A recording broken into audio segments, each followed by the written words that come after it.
पुराने ज़माने की बात है कि एक बादशाह था जो अपनी रहाया पर बड़ा मेहरबान था। इसने 100 किलोमीटर लंबी सड़क तमीर करने का हुक्म दिया।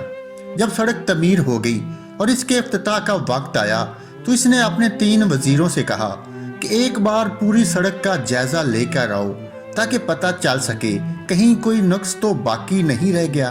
तीनों वजीर चले गए। शाम में पहला वजीर वापस आया और कहने लगा, बादशाह सलामत, पूरी सड़क बहुत शानदार बनी है, मगर सड़क पर एक जगह कचरा पड़ा नजर आया। अगर वो उठा लिया जाए तो सड़क की खूबसूरती को 4 चांद लग जाएंगे।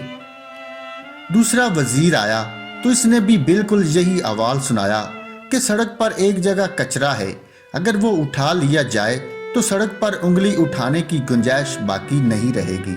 तीसरा वजीर आया तो वो बहुत थका हुआ नजर आया और पसीने से इसके कपड़े गीले हो रहे थे और इसके हाथ में एक थैला भी था। बादशाह को इसने बताया कि बादशाह सलामत, सड़क तो बहुत आलीशान बनी है, मगर सड़क पर मुझे एक जगह कचरा नजर आया जिसकी वजह से सड़क की खूबसूरती मानंद पड़ गई थी। मैंने इसको साफ कर दिया है, अब सड़क की खूबसूरती को 4 चांद लग गए हैं। और वहाँ ये एक थैला भी था, शायद कोई भूल गया होगा। बादशाह ये सुनकर मुस्कुराया और कहा, ये कचरा मैंने रखवाया था और ये थैला भी।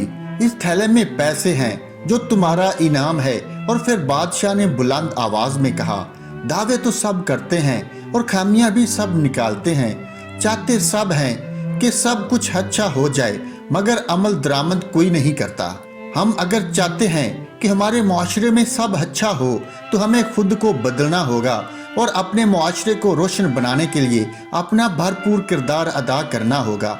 उम्मीद करता हूँ ये कहानी आपको पसंद आई होगी और आप इससे ज़रूर सबक सीखेंगे। अगर कहानी अच्छी लगी है तो वीडियो को लाइक कर दें और दोस्तों के साथ ज़रूर शेयर करें। मज़ीद अच्छी कहानियों के लिए YouTube चैनल को लाजमी सब्सक्राइब कर लें और साथ लगी बेल को भी ज़रूर दबा दें। शुक्रिया।